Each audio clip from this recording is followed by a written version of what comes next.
Gavi Crespo, delegat de la Federació Catalana de Caça, de becaders, però a més, un referent de tots els becaders en Catalunya, el Club de Becaders de Catalunya.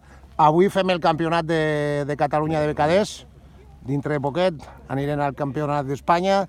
Què ens has de dir de la pràctica d'aquesta activitat cinegètica a Catalunya?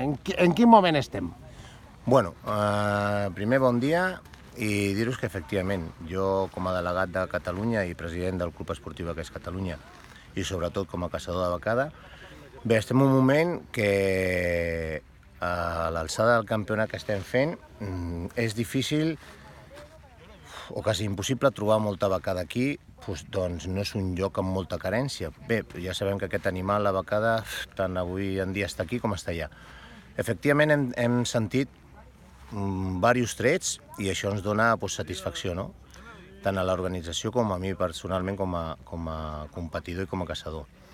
I bueno, esperem que d'aquí surtin 3 campions, perquè així si tots són campions, comptant també a l'Isaac Morales, que ja és campió que va directe al d'Espanya, i fer un bon paper, sobretot, fer un bon paper allà a Espanya. Així ens portem demostrant a la competició espanyola que Catalunya ja és 3 vegades campiona de becada d'Espanya, i amb aquests nanos que són un mes fort amb campionats de becada, perquè nosaltres fem primer els provincials i després fem la classificació, un filtre amb el Catalunya. Esperem que facin molt bon paper com fan sempre. Són els millors i són uns grans campions.